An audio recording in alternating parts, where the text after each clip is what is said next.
శ్రీ పాయల్ శంకర్ గారు.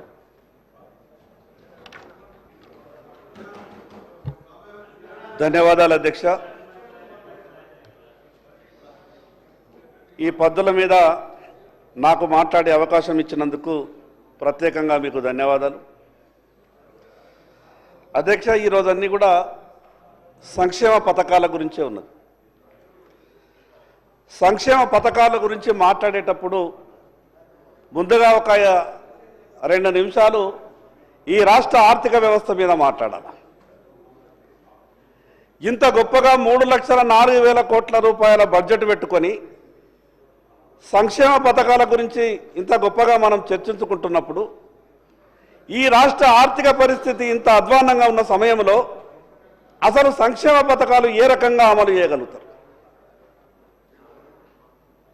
ఒక పక్క తెలంగాణ రాష్ట్రం వస్తే అన్నీ బాగుంటాయి, ఎవరికి ఎక్కడ ఎటువంటి ఏ ఇబ్బంది రాదు,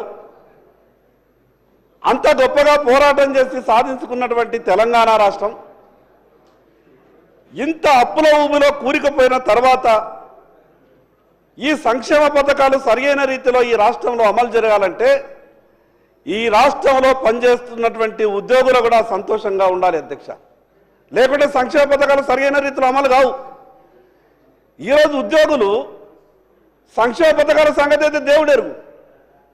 ప్రభుత్వంలో పనిచేస్తున్నటువంటి ఉద్యోగి నేను జమ చేసుకున్నటువంటి నా బకాయి వస్తలేదు, నా బిడ్డ పెళ్లి చేయాలా, నా కొడుకుని దవాఖానలో చేరిక చేసినా నేను బిల్లు కట్టలేని పరిస్థితిలో ఉన్నాని ఆర్థిక శాఖ మంత్రి గారి ఛాంబర్ నుండి రోజుకొక 10 మంది ఉద్యోగులు ఫోన్లు చేస్తున్నారు అధ్యక్ష.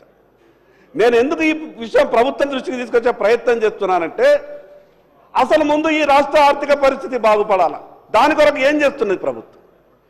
నేనేదో ఈరోజు ఉన్నటువంటి ప్రభుత్వం మీద నిందేసి గతంలో ఉన్నటువంటి వాళ్ళని అనేసి నేను ముగించాలనుకుంటలేను. ఈ రాష్ట్ర ఆర్థిక పరిస్థితి బాగుంటేనే కదా ఈ సంక్షేమ పథకాలన్నీ కూడా అమలయ్యేది.